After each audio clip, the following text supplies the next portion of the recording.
Jinwoo stood on the bridge of the Taiguchi and watched the stars bend around them. This was it, humanity's first journey beyond their own solar system. After decades of studying the crashed probe, Earth scientists finally cracked faster-than-light travel. Now Jinwoo would take their warship to meet the aliens who ruled the galaxy.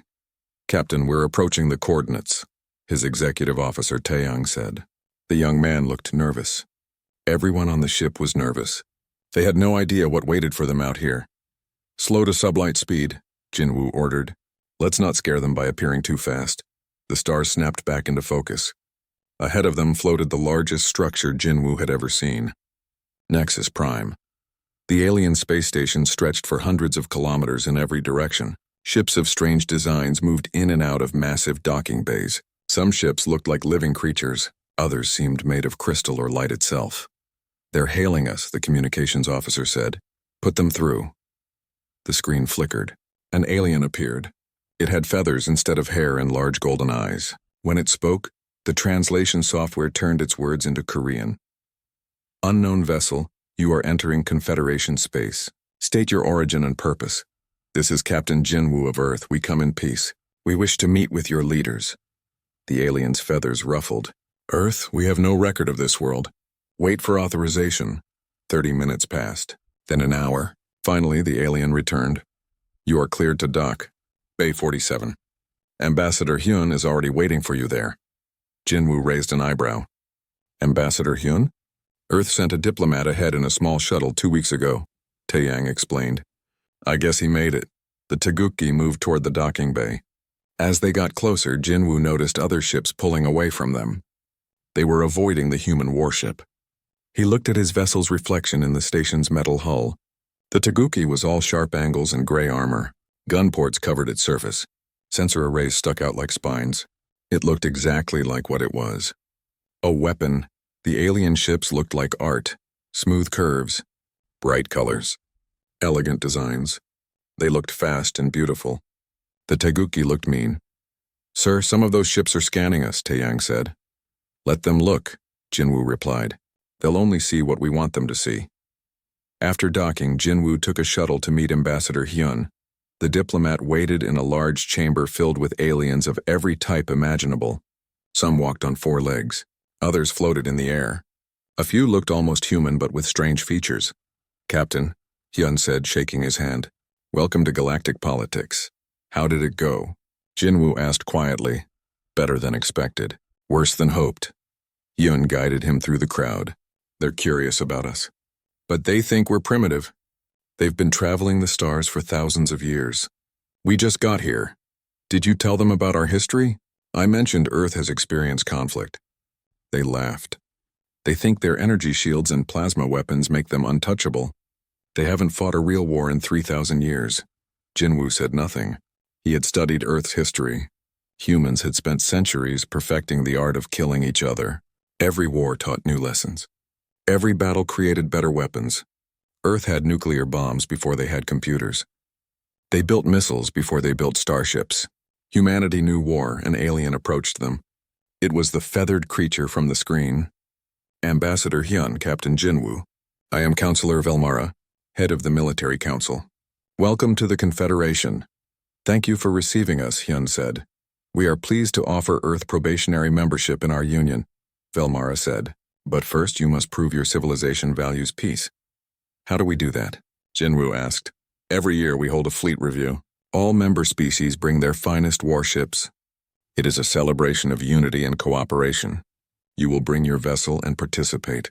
If you conduct yourselves properly, full membership will follow." Jinwoo glanced at Hyun. The ambassador's face showed nothing, but his eyes said everything. This was a test. The aliens wanted to see what humanity could do. "We would be honored," Hyun said. Later, back on the Taiguchi, Jinwoo met with his senior officers. Lieutenant Minho sat at the weapons station. Engineer Yuna pulled up ship diagnostics. Taeyang stood beside the captain's chair. "They want us to parade around like a show dog," Minho said. He sounded angry. "That's exactly what they want," Jinwoo agreed. "They think we're harmless. Let them think that." "Sir, their weapons are impressive," Yuna said. She had been studying the scans of alien vessels. Energy shields that can absorb massive amounts of power. Plasma cannons that can melt through most materials. Their ships are fast and maneuverable, but, Jinwoo prompted. But they're designed for show, Yuna continued. Look at these power signatures. They route everything through single main reactors. One good hit and the whole ship goes dark, and their armor is thin. They rely completely on shield. What about their weapons? Taeyang asked. Minho pulled up tactical data. Plasma weapons are effective against energy shields, but they take time to charge, and they're designed for precision strikes, not volume of fire. Jinwoo smiled. They've been at peace so long they forgot what war looks like. What are your orders, Captain? Taeyang asked. We go to their fleet review. We smile, we play nice, and we show them only what they expect to see. Jinwoo leaned back in his chair. Minho, I want all weapon systems running at 30% capacity during the review. Yuna, keep our main reactors on standby. If they scan us, they'll see a ship operating well below maximum power. You want them to underestimate us, Yuna said. I want them to feel safe, Jinwoo corrected. Right now, we're the new kids trying to join their club. Let's not scare them before we see what's really out here. A message came through from Earth. Admiral Nari's face appeared on the screen. The older woman looked tired but determined. Captain Jinwoo, I've been briefed on the situation. You are authorized to participate in this fleet review, but listen carefully. Earth's government is divided on how to proceed. Some want to join the Confederation. Others think we should stay independent. Your performance will influence that decision. Understood, Admiral. One more thing. Nari leaned closer to the camera. Our scientists have been analyzing the alien technology we've seen so far.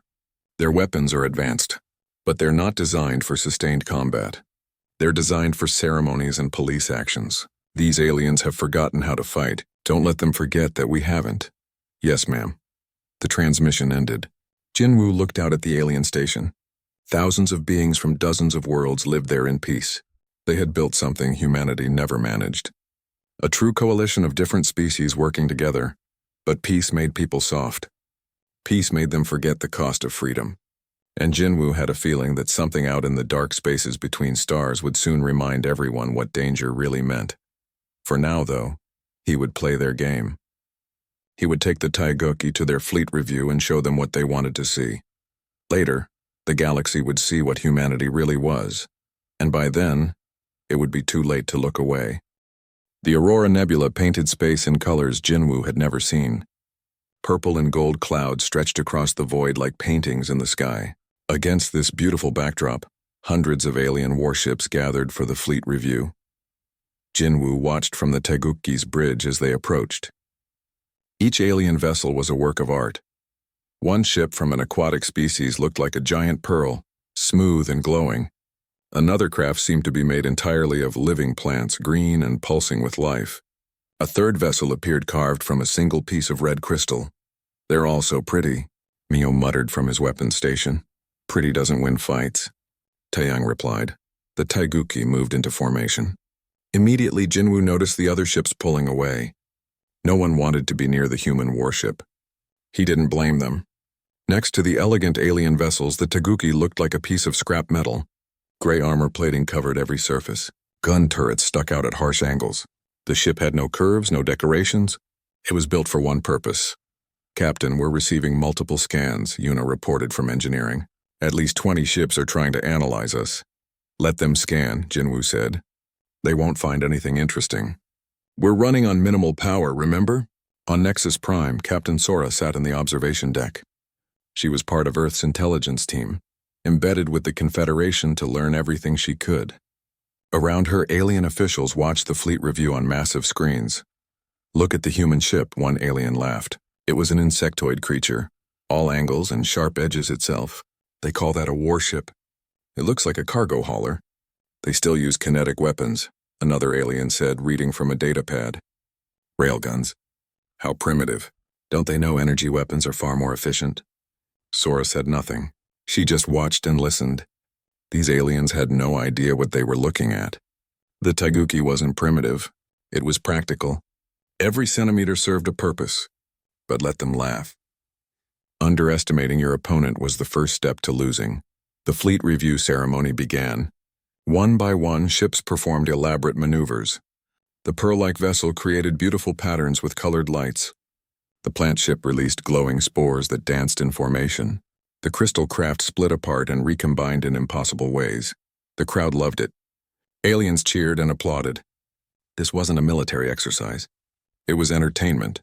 Then came the combat trials. Target drones appeared throughout the nebula. Each ship would demonstrate its weapon systems. The rules were simple.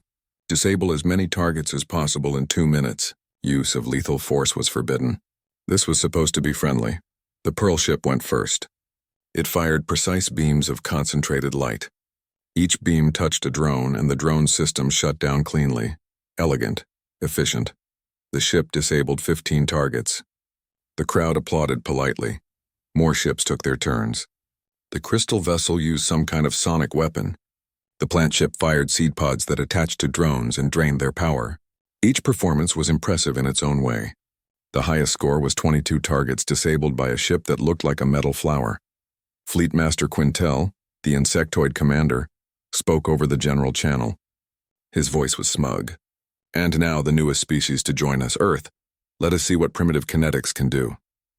Jinwoo felt his crew tense around him. He kept his voice calm. Minho, you have the targets. Yes, sir. Permission to engage? Granted. Show them what we can do. But remember, only 30% power. Minho's fingers moved across his controls. Targeting solutions locked, firing. The Taiguchi's railguns spoke. On the observation deck, Sora watched the aliens' reactions change from amusement to shock to horror. The railguns didn't fire beams of light or energy pulses. They fired metal slugs accelerated to incredible speeds. Each round hit a target drone and simply erased it from existence. The drones didn't shut down. They exploded into clouds of debris, but that wasn't what shocked the aliens. It was the firing rate. Minho wasn't taking careful aim like the other ships. He was hosing down the entire target field with sustained fire. The railguns didn't need to charge between shots. They just kept firing. Round after round after round. In the first 10 seconds, the Taiguchi destroyed 15 targets. By 20 seconds, 35. At 40 seconds, Minho stopped firing. He had destroyed 68 targets. Silence fell across the fleet.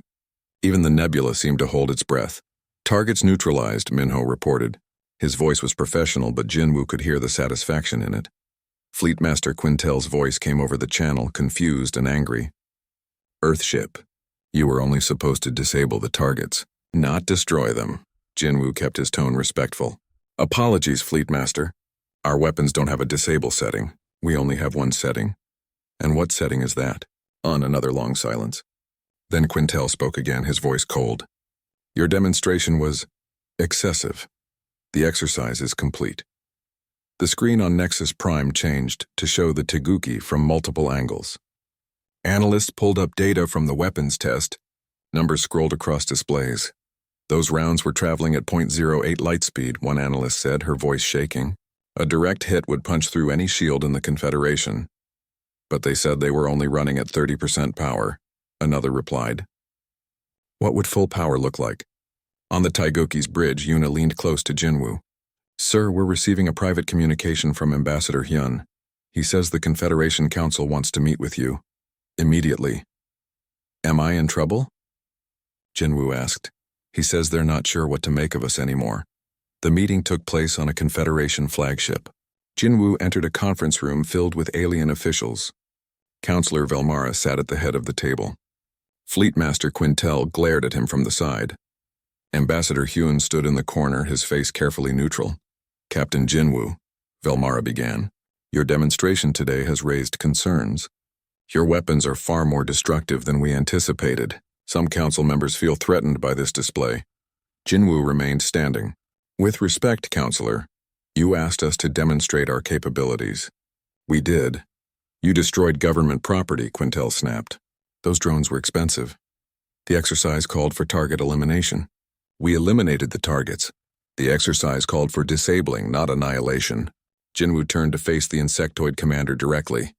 Fleet Master, I have a question. How many wars has the Confederation fought in the last 1,000 years? Quintel's mandibles clicked in confusion. Wars? We haven't had a war in 3,000 years. We are a peaceful union. Exactly. Jinwoo looked around the room. You've had peace so long you've forgotten what weapons are actually for. Those beautiful ships out there, they're designed for parades and ceremonies. Your weapons are precise and efficient because you've never needed them to be anything else. And your weapons? Vilmara asked quietly. Our weapons are designed to kill, Jinwoo said flatly. Earth has never known 3,000 years of peace. We've barely managed 300. We've spent thousands of years at war with ourselves. Every generation learned how to fight better than the last. Our weapons aren't precise. They're overwhelming. They're not elegant. They're effective. The room fell silent. Finally, Vilmara spoke. Why did you only use 30% power? Jinwoo paused. He could lie. He could deflect. Instead, he told the truth. Because full power would have frightened you too much, and we need you to see us as allies, not threats. But you are a threat, Quintel said. To our enemies, yes. Jinwoo met the Fleet Master's eyes. The question is, do you want us as enemies or friends? Ambassador Hyun stepped forward. The Confederation has enjoyed unprecedented peace. But peace doesn't last forever. Somewhere in this galaxy there are threats you haven't met yet. When you meet them, wouldn't you rather have Earth standing beside you? Vilmara's feathers rustled. She looked at the data from the weapons test one more time. 68 targets destroyed in 40 seconds at 30% power. She did the math in her head. At full power, one human ship could devastate a small fleet. We will take this under advisement, she said finally.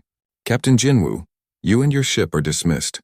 We will contact you with our decision regarding Earth's membership. As Jinwoo left, he heard Quintel speaking to Vilmara. They're dangerous. We should reject their application. Vilmara's response was quiet but clear. They're dangerous to their enemies. I'd rather they be our friends than someone else's. Back on the Taeguki, Jinwoo's crew waited for him. How did it go? Taeyang asked, hard to say. We scared them. But I think that's what we needed to do. Minho grinned. Did you tell them we held back? I did, and now they're wondering what we didn't show them. Jinwoo sat in his command chair. Which is exactly where I want them. 3 weeks later, everything changed. Dr. Suman loved her job. As Earth's first xenobiologist to work with the Confederation, she spent her days studying alien life forms that humans had only dreamed about. Today, she was aboard the Luminar, a Confederation science vessel exploring the edge of known space.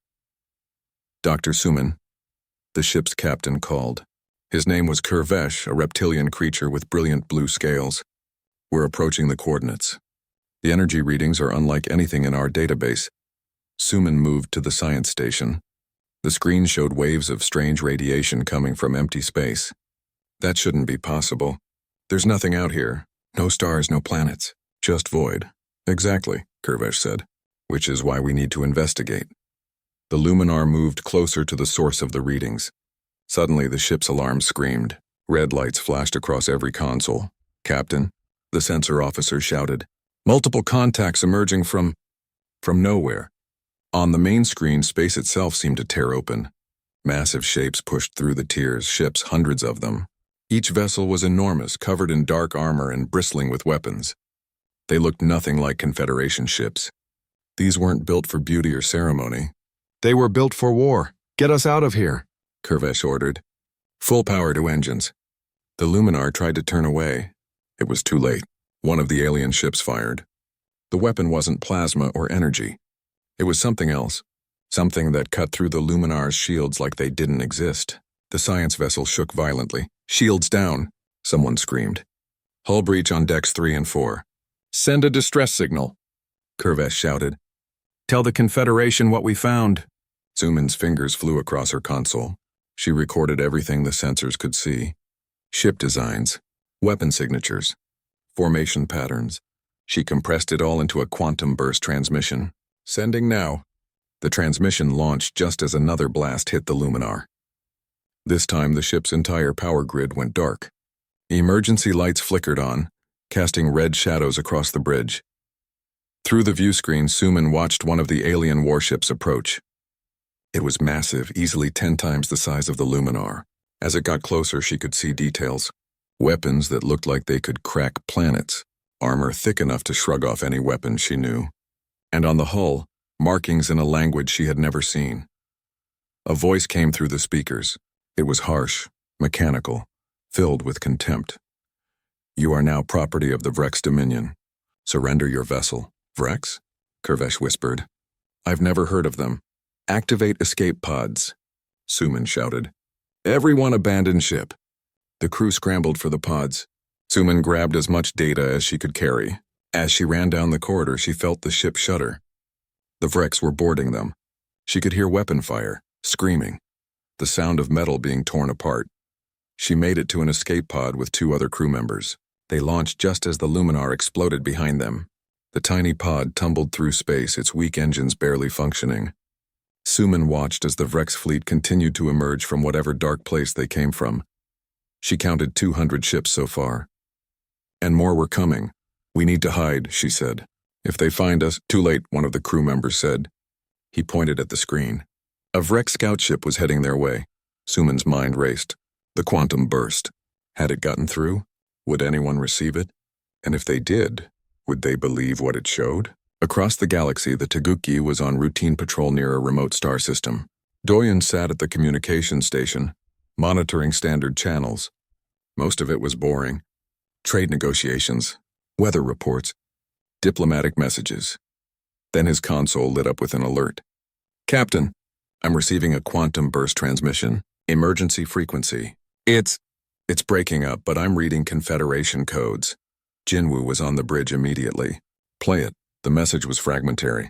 Broken pieces of data mixed with static. But what came through was enough to freeze everyone in place. This is the Luminar. Under attack. Unknown hostiles. Hundreds of ships. Shields ineffective. They call themselves Vreks. Sending all data. Warn the Confederation. They're coming. The transmission ended. Silence filled the bridge. Location? Jinwoo demanded. Triangulating now, Doyen said. Got it. Sector 779. The edge of charted space. How far? 3 days at maximum speed. Jinwoo made his decision in seconds. Set course. Full power.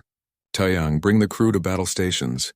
Minho, I want every weapon system online and ready. Yuna, push the reactors as hard as they'll go. Sir, shouldn't we contact the Confederation first? Taeyang asked. Get authorization? By the time they debate and form a committee, whoever sent that message will be dead. Jinwoo strapped into his command chair. We're going now. 3 days later, the Taiguchi arrived at the coordinates. What they found made even Jinwoo's blood run cold. Debris fields stretched for thousands of kilometers. The shattered remains of the Luminar drifted in space, torn apart by weapons far more powerful than anything the Confederation possessed. Scanning for survivors, Doyen said. His voice was tight. Wait, I've got a weak signal. An escape pod. Life signs detected. Get a tractor beam on it, Jinwoo ordered. Bring them in. They pulled the pod into the Taiguchi's hangar bay. Jinwoo met them there. 3 beings stumbled out. 2 aliens he didn't recognize and 1 human.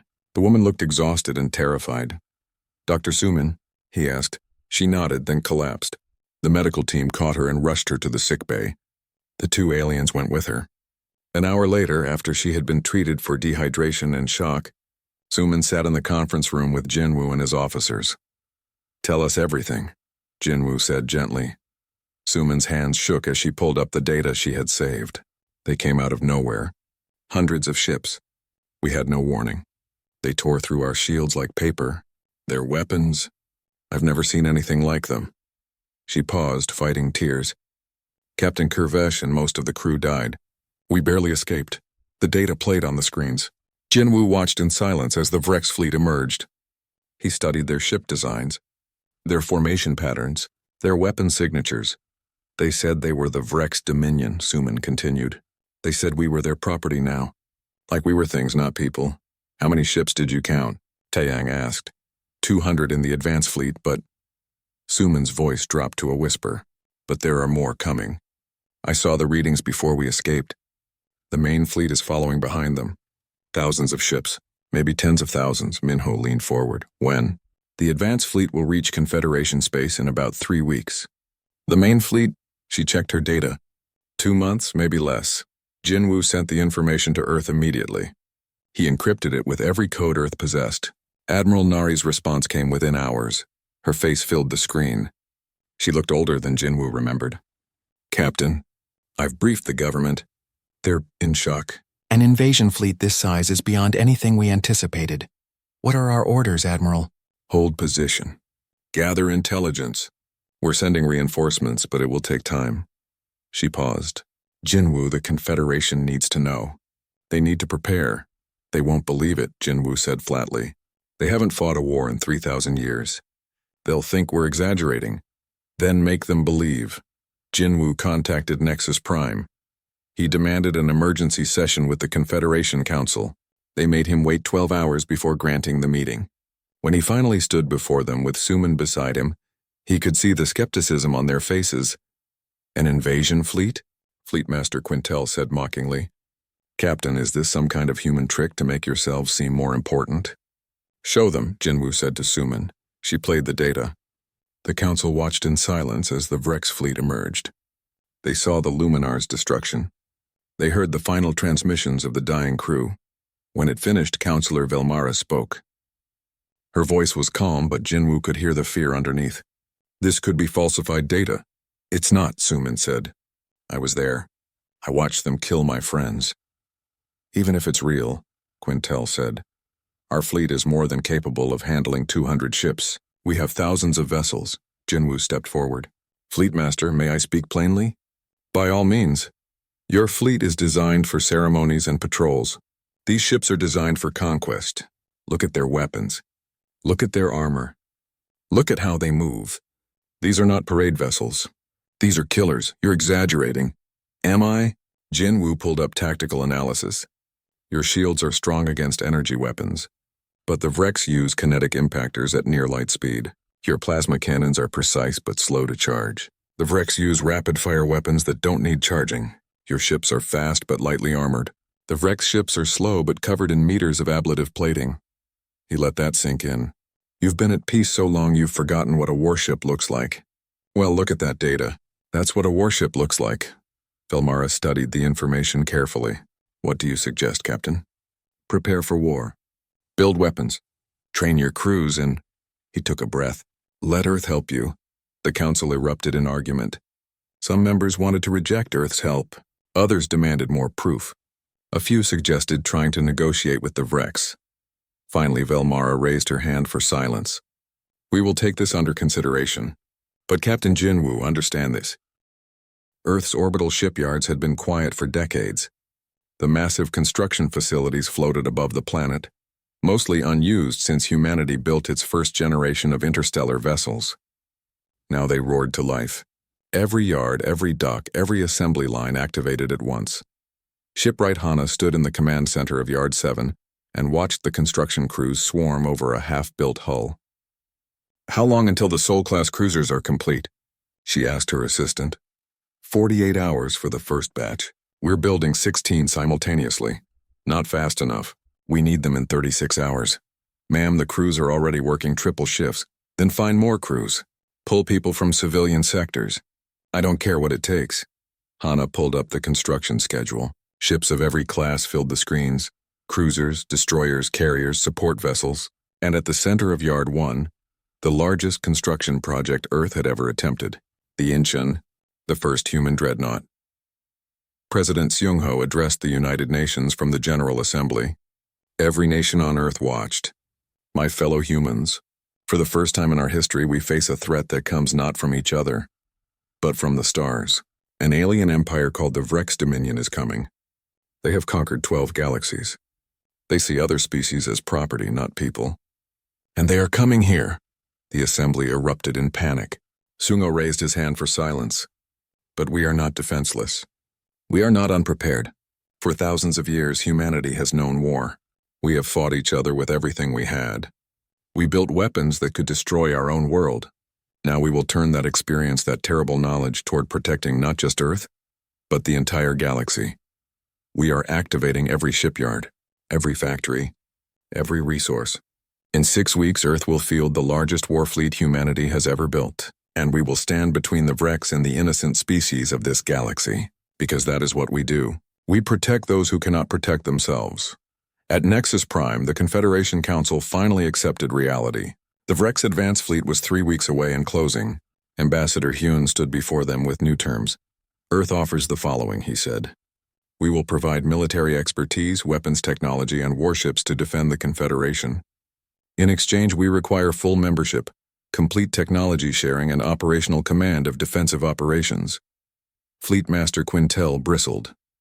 You want us to hand over command of our fleet to a species that has been in space for mere decades? No, Admiral Nari said. She had come from Earth personally for this meeting. We want you to hand over command to the only species in this galaxy who knows how to fight a war. Your choice is simple. Accept our help and maybe survive, or maintain your pride and definitely die. The vote took hours. In the end, survival won over pride. Earth was granted full membership and military authority. Fleet Commander Jinwoo stood on the bridge of the Taiguchi and looked at his new responsibility. 800 Confederation warships, beautiful vessels with powerful shields and advanced technology, and not a single captain who knew how to use them in real combat. This is going to be rough, Taeyang said. It's going to be brutal, Jinwoo corrected. But we don't have time for gentle. Start the training exercises immediately. The first exercise was simple. A simulated enemy force attacks a Confederation cruiser. The alien captain did what came naturally. He powered up his shields, charged his plasma cannons, and prepared to engage in a formal one-on-one duel. Jinwoo's simulated forces ignored the formal approach. They came from 3 directions at once. They targeted the ship's engines first, then its weapons, then its reactor. The alien cruiser never got off a single shot. But that's not how combat works, the alien captain protested. There are rules, protocols. You don't attack from multiple angles. You don't target engines first. That's dishonorable. Honor doesn't matter when you're dead, Jinwoo replied. Run the simulation again. This time, forget everything you know about fair fighting. Think like your enemy wants to kill you as fast as possible. He ran them through drill after drill. Ambush tactics, coordinated strikes, sacrificial maneuvers where one ship draws fire so others can attack. The Confederation captains hated it. They had spent their entire careers following proper military etiquette. Now this human was teaching them to fight dirty.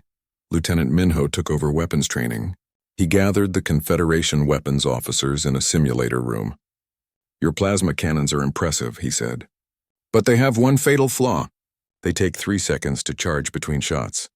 That's standard for all energy weapons, one officer replied, which means in those 3 seconds, you're vulnerable. Watch this. Minho ran a simulation showing a Vrex warship. The Vrex don't wait for you to recharge. They fire continuously, railguns, missile batteries, kinetic impactors. While you're waiting to shoot again, they've already fired 20 times. So what do? You learn to fire in waves. Half your ships shoot while the other half charge. Constant pressure. Never give them a break. He pulled up more tactical data. And you retrofit your ships. Add backup weapon systems. Install human railguns if you can. We're sending the specifications now. Engineer Yuna worked with the Confederation engineers on ship modifications. Your power systems are too centralized, she explained to a group of bewildered alien technicians. One reactor feeds the entire ship. One good hit and you're dead in space. But that's the most efficient design, they argued. Efficient isn't the same as survivable. Look at human ships. We have 3 reactors. If one fails, the others keep going. It's heavier. It's more complex. It's less efficient. But it keeps us alive. She showed them diagrams. We need to retrofit as many of your ships as possible with backup power systems. Start with your capital ships and work down. The work was exhausting. Jinwoo barely slept. He moved from ship to ship, drilling crews until they could perform combat maneuvers in their sleep. He was harsh. He was demanding. He didn't care if they liked him. He only cared that they lived. 1 week before the Vrex were expected to arrive, Earth's fleet reached the defensive line. Jinwoo stood on the bridge of the Taiguchi and watched them come. 70 human warships. The sight made him want to cry. The Sol-class cruisers moved in formation, their hulls gleaming with fresh paint. The Busan-class destroyers took up escort positions fast and deadly. The Jeju-class carriers launched fighter wings that filled space with tiny, maneuverable craft. Support ships carried supplies, ammunition, and repair equipment. And then came the Incheon. The dreadnought emerged from faster-than-light travel like a small moon. 5 kilometers long, 2 kilometers wide, covered in so much armor and weaponry that it looked more like a mobile fortress than a ship. Every Confederation vessel in the area stopped what they were doing to stare. Admiral Nari commanded the Incheon personally. Her face appeared on Jinwoo's screen. Fleet Commander, Earth's fleet reporting for duty. Good to see you, Admiral. How many ships did we manage? 70 warships ready for combat. Another 100 support vessels. 50,000 Marines under General Yunji ready for boarding actions or ground assault. And enough ammunition to fight for 3 months straight. Jinwoo smiled. Earth had done in 3 weeks what took other species years. The Confederation has 800 ships at the defensive line. Most of them are better now than they were, but they're still not ready for real war.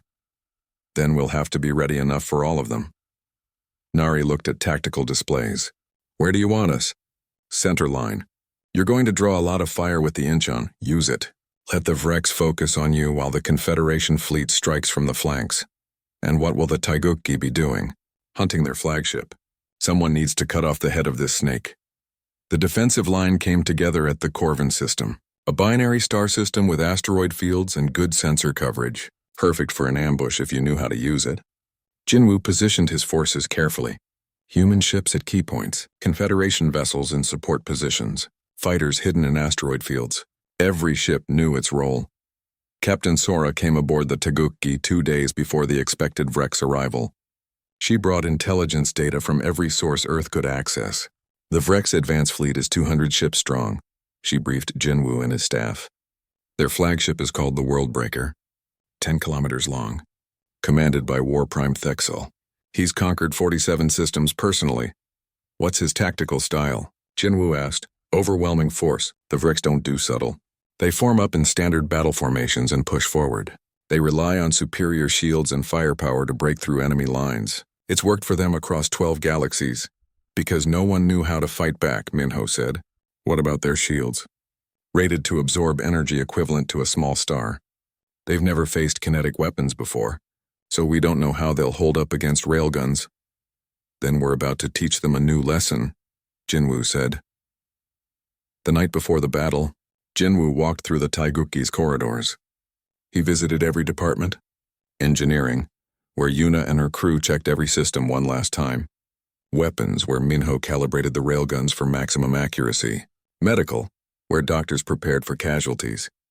The hangar, where pilots ran final checks on their fighters. The Vrex fleet emerged from faster-than-light travel in perfect formation. 200 warships arranged in precise rows and columns. At the center, the Worldbreaker dominated space.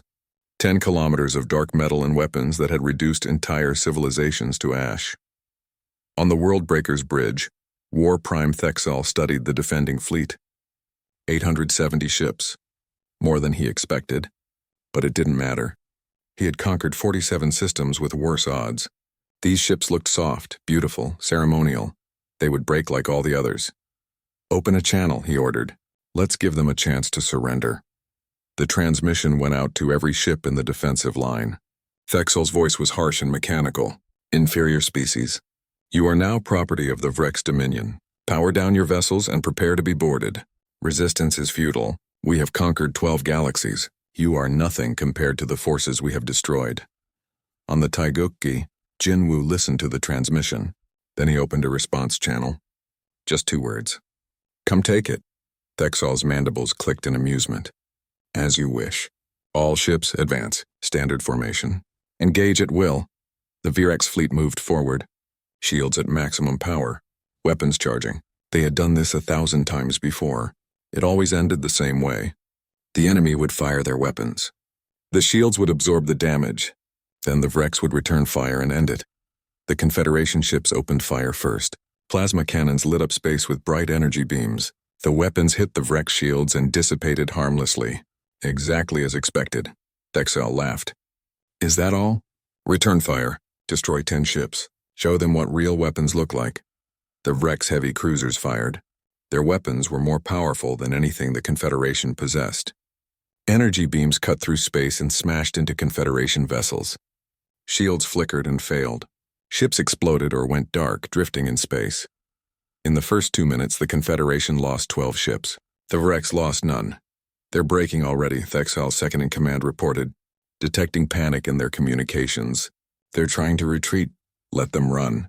We'll hunt them down one by one. Then the Taiguki fired. The railgun rounds were invisible in space. No bright energy beams. No plasma bolts. Just metal slugs traveling at a fraction of light speed. They hit the Vrex shields and punched straight through. The shields were designed to dissipate energy. They had no defense against solid matter moving that fast. A Vrex heavy cruiser took 6 railgun rounds in 2 seconds. The first round penetrated the shield. The second hit the armor. The third, fourth, fifth, and sixth rounds tore through the hull like it was paper. The ship didn't explode. It just came apart. Pieces of it scattered across space. On the worldbreaker, alarms screamed. "What was that?" Thexal demanded. "Unknown weapon type. Kinetic impactors. Moving at .08 light speed. Our shields are ineffective." "Ineffective? That's impossible." But it wasn't impossible. It was happening. All 70 human warships opened fire. Railguns spoke across the battlefield. Vrex ships that had never been damaged before suddenly found their shields useless. Armor that had withstood plasma fire crumbled under kinetic assault. "Return fire on those ships," Thexal ordered. "Focus all weapons on them." The Vrex fleet turned its attention to the human vessels.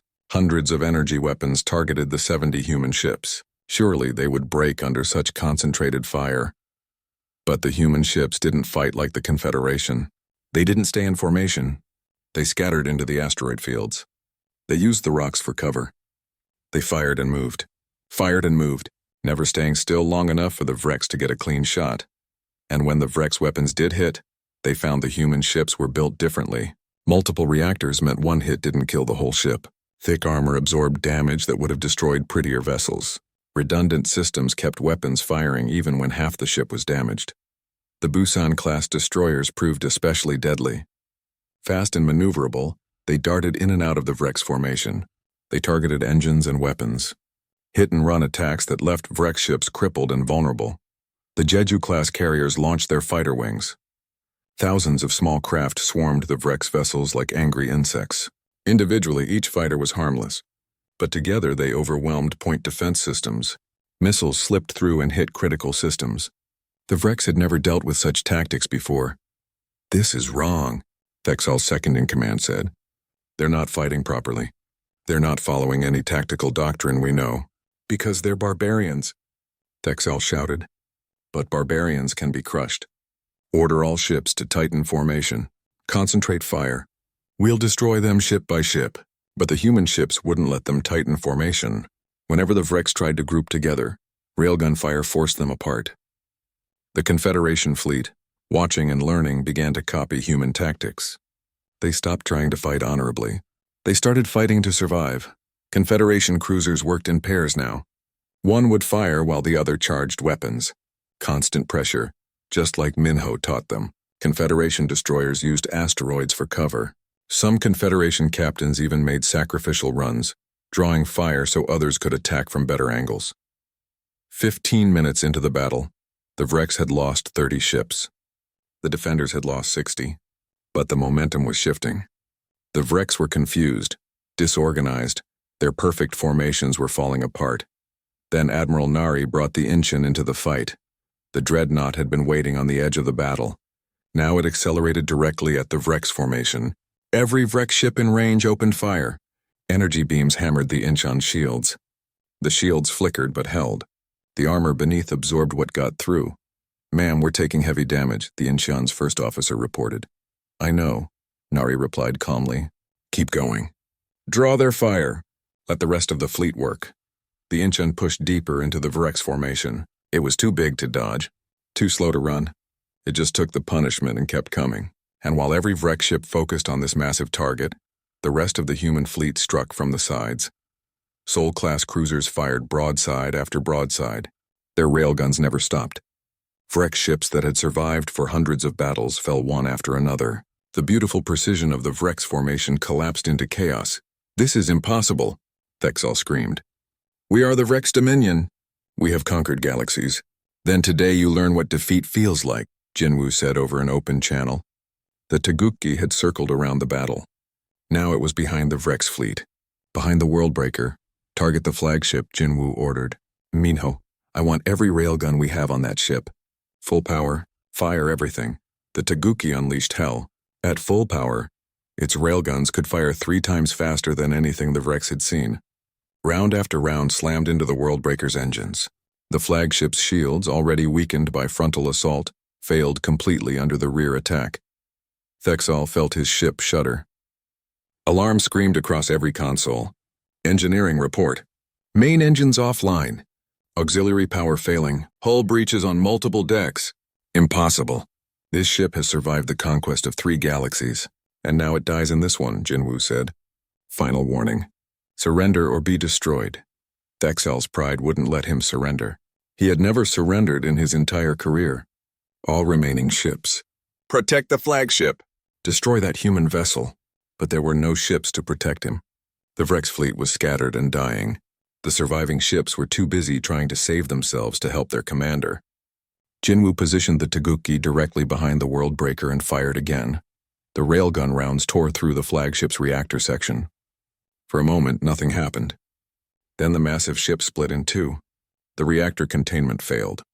The explosion was visible across the entire system. Thexel's last words were a warning that never finished.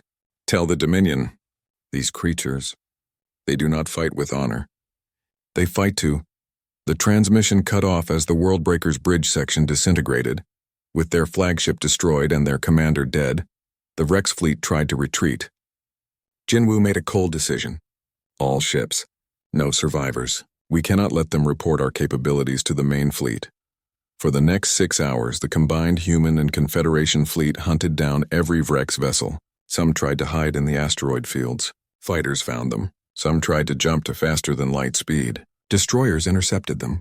In the end, not a single Vrex ship escaped. When it was over, Jinwoo looked at the casualty reports. The Confederation had lost 400 ships. Earth had lost 12. 2,000 Confederation crew members were dead. 300 humans. Every loss hurt. But they had won. On Nexus Prime, the Confederation Council watched the battle recordings in silence. Finally, Counselor Velmara spoke. We invited them to join our civilization. We thought we were helping them, teaching them, but we were wrong. Another counselor nodded slowly. We weren't helping them join us.